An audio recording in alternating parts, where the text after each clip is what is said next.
Dès 2018, trois petits points. Mais dès 2018, de nombreux changements, et je crois que bon nombre de collectivités l'ont en tête. Peut-être toutes n'ont pas encore pris la pleine conscience de ce que ça allait pouvoir changer. Et je dis bien pouvoir changer, parce que je crois qu'il ne s'agit pas d'un enjeu de contrainte, mais bien d'un enjeu plus global, de potentiel aujourd'hui, autour de la donnée. Et Nathalie Boquet vient de l'évoquer et de la manière dont on va pouvoir aborder les questions. Je crois que ces trois questions nous invitent, au-delà du cadre très important de la journée, du déroulé, notamment des informations qui vous seront données, je crois de pouvoir avoir ce spectre large autour de la data et de la manière dont on doit pouvoir l'aborder, parce qu'elle a toujours été plutôt vécue dans les discours comme une chance et plutôt dans les faits comme une contrainte. Je crois qu'on aura l'occasion d'y revenir et j'ai beaucoup de plaisir à le faire dans des grands spécialistes avec qui j'ai déjà travaillé, Jacques Friol, Sherazade Abou, qui, je crois, interviennent aussi aujourd'hui. Et je crois que c'est riche qu'on puisse avoir ce type d'échange. Donc je disais que c'est vrai que dans les discours, on a souvent voulu avoir une politique très volontariste, très engagée autour de la donnée. C'est quelque chose qui est vrai depuis longtemps. Les politiques, d'abord, au travers du gouvernement ou du législateur, énonçant souvent le nouveau texte donné comme étant l'alpha et l'oméga de ce que serait une politique publique. Sur la donnée, c'est bien plus ancien, je vais y revenir, et heureusement, il y a encore plein de choses à faire, et surtout à faire vivre, et ce sera la fin de mon propos de ce matin. Alors j'ai aussi, oui, vous venez de le dire, le plaisir et l'honneur et la lourde tâche de conclure les travaux aujourd'hui. Je crois que c'est important, au-delà de ce premier propos introductif, d'essayer de donner aussi d'autres perspectives. Certaines viennent d'être évoquées par Nathalie à l'instant. Alors, on a tous entendu, l'information, c'est le pouvoir. Et ça a justifié pendant des décennies, des siècles, que la concentration de cette information soit limitée à un petit nombre de personnes. C'était vrai d'une manière générale dans l'exercice du pouvoir, c'était vrai aussi dans le cadre de l'administration au sens large en France. Et si cette philosophie a longtemps perduré et prévalu, la réalité, c'est le Conseil national du numérique qui l'a évoqué dans son rapport d'il y a un peu plus de 2 ans maintenant. L'ouverture des données publiques n'est pas une fin en soi, mais un moyen de créer de nouveaux services pour les citoyens, d'améliorer le fonctionnement des administrations et de répondre à l'exigence démocratique de transparence de la puissance publique. Alors, ça justifie pleinement que ce soit plus une information qui soit réservée à un petit nombre, mais qu'elle soit une information, au contraire, la plus grande possible, la plus partagée possible. Alors souvent, on évoque l'image du pétrole. Nathalie Boquet, tout à l'heure, a mis une réserve en disant « certains disent que ». Je crois qu'elle a eu raison d'avoir cette petite réserve autour de la comparaison avec le pétrole, parce que si on peut considérer que c'est effectivement un carburant pour la démocratie, pour la transparence, pour l'économie, si on peut considérer qu'on a une capacité certainement à avoir quelque chose qui a de la valeur, qui est aujourd'hui utile, il y a 2 éléments qui les opposent. D'abord, le pétrole, aujourd'hui, est cher, il a de la valeur parce qu'il est rare, et en plus parce qu'il est fini. On sait qu'à un moment, nous n'en aurons plus. Eh bien, la donnée, c'est exactement l'inverse.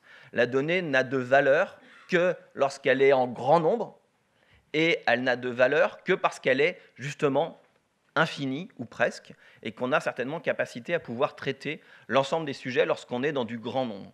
Mais comme le pétrole, elle n'a de valeur que si elle ne reste pas brute, que si on la traite, si on la retraite, si on la travaille, si on la croise. Et ça, c'est tout l'enjeu des politiques d'open data aujourd'hui. Alors, le French bashing est un sport national, très pratiqué, quels que soient les sujets, des équipes de foot aux politiques publiques. Sur l'open data, la France est plutôt très bien placée sur l'ensemble des sujets d'ouverture des données publiques. C'est quelque chose qui est ancien, mais ces dernières années, on a bien vu que l'engagement des différents gouvernements a été extrêmement fort et permet aujourd'hui à la France d'avoir non seulement un discours, mais aussi d'avoir un engagement et des actes qui sont extrêmement forts, notamment autour du partenariat pour un gouvernement ouvert, l'OGP, avec des enjeux de promouvoir la transparence, d'améliorer la participation citoyenne et de renforcer l'intégrité publique et combattre la corruption, même si on sait que ce ne sont pas des sujets, heureusement, au cœur de nos actualités en France, mais l'actualité internationale, encore ce matin, nous rappelle à cette réalité et à ces enjeux internationaux. Alors, ces politiques d'ouverture de la donnée sont anciennes. D'abord, ça correspond à une volonté générale que la France connaît depuis plusieurs siècles, qui a été d'avoir un accès à l'ensemble des décisions liées à l'administration. L'article 15 de la Déclaration des droits de l'homme et des citoyens de 1789, ça ne date pas d'hier, on n'avait pas encore les outils numériques, précise que la société a le droit de demander compte à tout agent public de son administration. Et donc tout cela se poursuit, commence à avoir une traduction avec les outils numériques dans les années 70, avec deux lois qui seront extrêmement importantes. D'abord, la loi d'accès aux documents administratifs, la loi CADA, et ensuite la loi informatique et liberté. Et donc on s'inscrit, depuis maintenant un peu plus de 40 ans, dans cette dynamique-là, que les outils, les nouveaux outils qui sont mis à disposition, à la fois des pouvoirs publics, des collectivités locales, des citoyens, soit des outils d'une manière générale à approprier, mais soit des outils qui permettent de remplir ces enjeux-là de transparence et de démocratie. Une vingtaine d'années après, Lionel Jospin, au discours de Hourtin, pose clairement le cadre de ce que doit être la politique publique et notamment lance le programme d'action gouvernementale pour la société de l'information, PACSI. On est très fort pour inventer des acronymes très réguliers. Chaque gouvernement et chaque ministre, quand il ne peut pas laisser complètement son nom à un texte, il essaye de trouver un acronyme qui le tiendra. Plus il est incompréhensible, et mieux c'est. Mais en tout cas, là, on était vraiment lancé dans une politique publique, un engagement fort de l'État et un discours qui ne reste plus à l'état de discours et qui doit être là pour passer, être dans les actes, vivre. Et l'État va donner l'exemple dès 2008 avec des enjeux, avec des acteurs que vous connaissez tous particulièrement bien. Le plan France numérique 2012, donc, qui a été lancé en 2008, notamment avec la mission étalable, qui avait pour principaux enjeux de travailler notamment sur la licence ouverte, qui était à l'époque l'objet de nombreux débats, et notamment sur sa définition. Alors, j'ai cru comprendre qu'on avait affaire à essentiellement des spécialistes, à des juristes, donc je ne vais pas rentrer dans les détails, mais tous les enjeux de licence sont aujourd'hui des choses qui continuent de nous interroger. Alors, je sais que vous y reviendrez dans la journée. Les collectivités aujourd'hui s'interrogent, y compris même sur le fait de réinventer la licence ODBL, d'inclure les enjeux de politique publique, j'en dirai un mot tout à l'heure. D'une manière générale, en tout cas, le ton a été donné et l'État a été là non seulement pour donner une impulsion, mais aussi montrer l'exemple avec l'administrateur général des données, qui permet non seulement aujourd'hui d'accompagner la politique de l'État sur ses stratégies, mais aussi d'accompagner une forme de dynamique. Et avec datagouv.fr, avoir en plus une plateforme qui permette de donner aujourd'hui un cadre. Les collectivités peuvent s'en saisir ou s'en détacher sur un certain nombre d'options, à la fois sur l'enjeu de plateforme, mais y compris sur l'enjeu des licences. Et je sais que ce sera une partie des travaux que vous aurez aujourd'hui. Mais en tout cas, je crois qu'il fallait qu'il y ait, entre les discours et les actes, une forme de cohérence. Donc vous voyez que j'inscris tout cela dans un temps bien plus long que les deux lois dont j'ai été rapporteur. D'abord, la loi sur la transposition de la directive PSI, dite loi pour la gratuité des données publiques. Alors j'y reviendrai, parce que ce n'est pas toujours aussi simple que ça. Et ensuite, sur la loi République numérique, qui, elle, a donné un cadre beaucoup plus large, qui préparait déjà le RGPD, qui occupera une partie de votre matinée. Alors, moi, je voudrais qu'on garde en tête qu'on n'est pas à l'abri sur l'ensemble de ces politiques-là, comme sur bien d'autres, lorsqu'on touche au numérique, lorsqu'on touche à l'innovation, d'avoir des pouvoirs publics, des politiques qui sont dans une forme de schizophrénie. J'évoquais à l'instant le nom français de la transposition de la directive PSI sur les données et sur l'open data. Donc gratuité de la donnée publique, et pour autant le gouvernement, mordicus, a tenu à ce qu'on garde des redevances, qui aujourd'hui sont des sommes pourtant assez ridicules, dont une partie de ces données servirait certainement à chacun d'entre vous, à chacune des collectivités, dans l'ouverture, y compris dans une réutilisation. On se souvient qu'en 2010, quand l'IGN a décidé de passer son référentiel grande échelle, d'une solution payante avec redevance qui lui rapportait, mine de rien, quand même 6 millions d'euros par an, et qu'ils ont décidé de passer ce jeu de données en version gratuite et en accès libre, le jeu de données a été utilisé 20 fois plus dès l'année suivante. Donc, Mohamed Anentrojet, dans son rapport, évoquait que ça avait créé 120 millions d'argent sonnant et trébuchant dans l'économie. Je ne sais pas si on peut faire un parallèle aussi direct, Mais la réalité, c'est cette réutilisation bien plus grande par des acteurs qui n'avaient pas forcément les moyens ou les budgets et forcément la connaissance d'accès à ce type de jeu de données ont pu s'en trouver plutôt renforcés, y compris, comme l'évoquait Nathalie Baquet tout à l'heure, le monde de ceux qui nous accompagnent, des startups, des petits cabinets, des TPE, PME, pour peu qu'on veuille les instruire. Et si j'évoquais cette forme de schizophrénie, qui se traduit bien au travers du titre de cette loi de gratuité, mais qui maintient la redevance. Juste avant, on avait eu une loi pour la dématérialisation du journal officiel, un outil avec lequel vous travaillez tous. Et les sénateurs avaient voulu que dans une loi qui s'appelle dématérialisation, on gagne une version papier.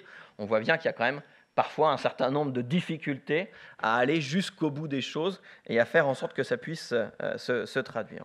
Moi, je crois qu'on a là un décalage qui est certainement plus vrai au niveau national que dans l'engagement qu'on peut avoir au niveau des collectivités et de la manière dont on peut le faire. Avec pourtant parfois quelques dérives, quelques freins, et je voudrais les énoncer ici, parce que je viens de terminer un rapport sur les Smart Cities et l'avenir des Smart Cities pour le Premier ministre.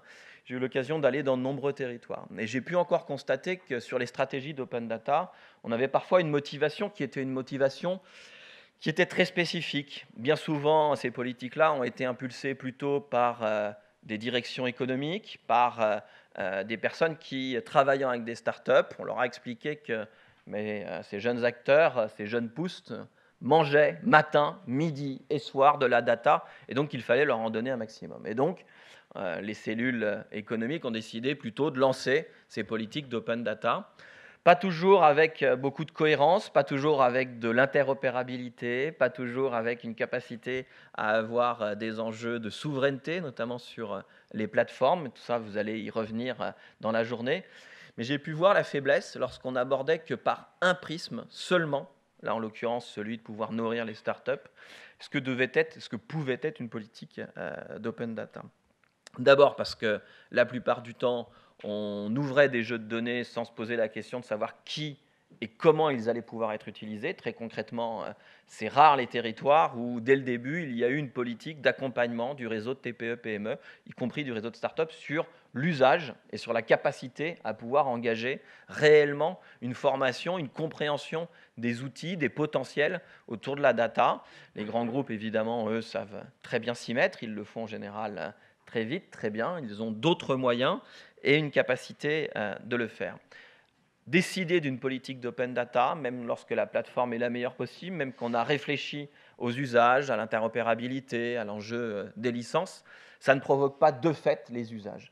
Et partout dans les territoires, il faut pouvoir les accompagner et pas juste se satisfaire d'une tendance et qui a certainement été pour moi une dérive, une faiblesse de la loi République numérique, en tout cas de la manière dont je l'avais envisagée, qui était de dire qu'il fallait pouvoir réellement engager une appropriation par la collectivité autour de ses politiques publiques, de sa capacité à faire non seulement de l'évaluation de politique publique, mais aussi de pouvoir se projeter, avoir une capacité à avoir une gouvernance, du management au travers de la data. Et c'est des choses qui sont peu arrivées. Et quand, dans la loi République numérique, après de nombreux débats avec toutes les organisations représentatives, y compris celles qui nous accueillent ici aujourd'hui, on a décidé qu'à partir de 3500 habitants, il fallait qu'il y ait une obligation à ce qu'il y ait accès à la donnée, allant dans ce sens, dans une volonté dynamique de se dire, une fois qu'il y aura cette obligation, les uns et les autres vont s'en saisir. Eh bien, on peut parfois avoir une tendance à juste dire, on remplit l'obligation législative et réglementaire, sans forcément se saisir complètement des enjeux. Et c'est vrai qu'aujourd'hui, on offre, et des sociétés extrêmement performantes offrent des solutions un peu clés en main. Ils arrivent à prendre vos jeux de données, à en tirer des choses plutôt intéressantes, à les mettre à disposition. Et ça ne conduit pas forcément, ni sur le territoire pour un enjeu économique, ni pour la collectivité, à avoir une réorganisation des enjeux de gouvernance, des enjeux de management, des enjeux de conduite de politique publique, ou à minima d'évaluation des politiques publiques. Certains le font depuis très longtemps, les conseils de gestion partent beaucoup de la donnée, les agences d'urbanisme sont parmi les plus grands consommateurs, historiques consommateurs de la donnée publique. Et tout cela ne doit pas nous empêcher de réfléchir globalement à quelques enjeux, quelques freins qui parfois sont même des limites que se fixent des collectivités. Et puisque vous êtes nombreux à être ici en charge de ces politiques ou à être juristes, il faut pouvoir intégrer l'ensemble de la donnée et vraiment avoir en tête d'intégrer l'ensemble des problématiques. Je pense notamment à celles qui inquiètent de plus en plus autour de la conduite des politiques publiques, autour des enjeux de sécurité et de cybersécurité. Et je reviendrai certainement un peu plus tard dans la journée sur les enjeux de confiance. Je crois qu'on a là une opportunité rare de faire en sorte que cette richesse qui traîne aujourd'hui dans des fichiers Excel de direction, qui traînent dans des bases access de services, parfois avec exactement l'efficacité qu'on leur a demandé, à la fois sur une logique d'offre de data, mais à la fois sur la demande qui a été formulée. Je pense qu'il faut qu'on passe à une société du besoin, et que ce besoin de data, il doit à la fois être à l'origine des collectivités et dans une capacité à pouvoir se projeter, mais être aussi dans l'idée que ce besoin, c'est celui des habitants, celui des citoyens, celui des usagers, suivant le moment de la journée ou de leur vie où ils se posent, et que c'est vraiment un outil pour aller au plus près de l'identification du besoin de la population. On a été longtemps dans des collectivités qui étaient dans une politique d'offre. On avait une compétence scolaire, on construisait des écoles. On avait une compétence petite enfance, on construisait des crèches. Les collectivités sont très vite passées à une logique de la demande, s'adapter à la réalité de ce que souhaitaient j'allais dire les citoyens, parfois ce que souhaitaient les services, mais ça fait partie de la vie des collectivités. Je crois que maintenant, il faut vraiment rentrer dans cette logique d'identification du besoin. Et aujourd'hui, l'ensemble de la data disponible, à la fois produite par la collectivité, ce qu'elle est énorme. J'ai encore entendu il y a peu un service des déchets d'une grande métropole française qui disait « Ah, mais moi, je n'ai pas de données ». Alors que leurs véhicules circulent dans toutes les rues du territoire au moins une fois par semaine, qu'il y a déjà tout un tas de capteurs de poids, un capteur d'humidité, d'informations qui sont collectées, y compris sur les déchets lorsqu'ils arrivent en plateforme. Voilà, aujourd'hui, cette richesse-là doit pouvoir permettre, moi je le crois sincèrement, y compris de faire des économies dans la question que posait Nathalie Baquet tout à l'heure, de pouvoir accompagner la baisse des dotations aux collectivités est aujourd'hui dans la tête de chacun, mais qu'il y a un réel potentiel aujourd'hui, lorsque vous travaillez intelligemment cette donnée, à optimiser le service, à faire de l'efficience, à l'améliorer. Je pense qu'il y aura des enjeux demain d'avoir des analyses sur les enjeux socio-économiques et pas juste sur les résultats financiers, parce que je pense que derrière, c'est aussi une amélioration du service pour les agents, une amélioration du service pour les habitants. Moi, je voudrais juste terminer ce propos introductif en rappelant certainement ce qui est l'essentiel aujourd'hui de l'enjeu de la donnée. Il a été évoqué tout à l'heure. Il y a d'abord un moment où la confiance dans les pouvoirs publics au sens large, les politiques, n'est pas si évidente que ça. Pouvoir redonner des enjeux de démocratie et de transparence. Et ça me semble essentiel, avec une complexité, c'est que nos concitoyens, quand on les interroge sur leur taux de confiance dans une collectivité locale, dans leurs élus locaux, elle est plutôt élevée, voire même très élevée. Et quand on leur dit est-ce que vous êtes prêts à partager de la data issue de vos smartphones, issue de vos compteurs, Linky, compteur d'eau ou autre, eh bien, la confiance devient beaucoup plus limitée. Et l'accord de principe n'est pas si évident. Alors que dans le même temps, ces concitoyens, on les interroge sur les géants américains, les Google, les Facebook, les Apple, la confiance est plutôt très limitée. Et pour autant, chaque jour, ils confient tout leur flot de data et sans aucune difficulté sur leur vie personnelle, là où ils sont, comment, pourquoi, leurs avis, y compris en n'ayant pas toujours conscience de ce qu'il y a derrière.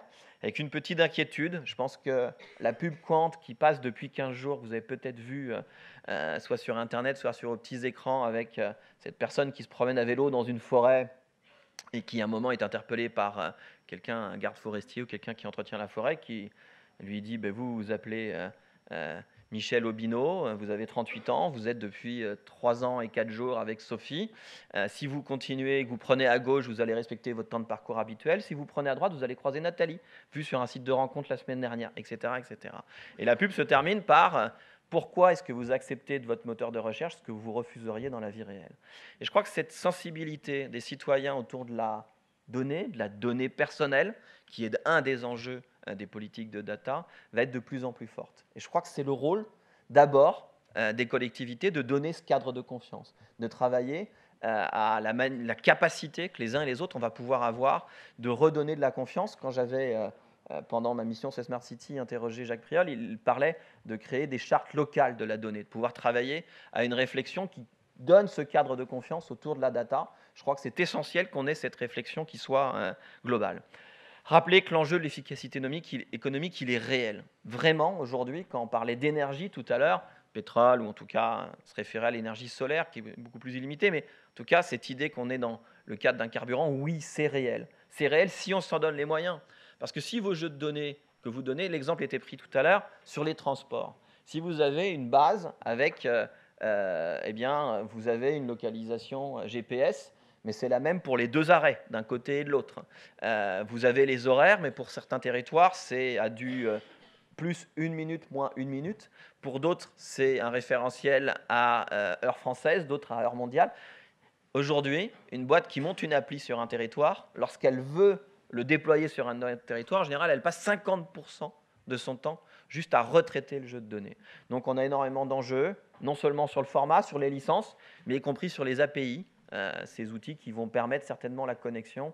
Et je pense que là, on a certainement une vraie solution avec des API qui soient lisibles et qui permettent aux uns et aux autres de se saisir, quel que soit le format de la donnée, quel que soit le choix, parce que notamment sur les transports, les systèmes d'aide à l'exploitation sont parfois complexes. Le temps réel, évidemment, est une donne assez complexe, mais si on a des API qui sont performantes, cette interface entre la data et l'appli utilisatrice va vraiment permettre d'améliorer.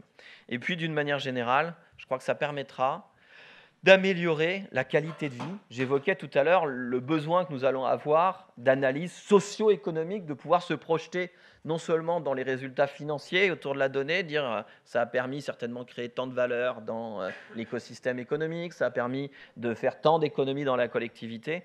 Un autre enjeu, ce sera aussi d'analyser la réalité de ce que ça a pu apporter aux uns et aux autres en termes de qualité de vie, en termes de bien-être, en termes de baisse de la pollution, en termes d'augmentation de la qualité de service. Et je crois qu'il ne faut pas l'oublier au moment où on commence cette journée.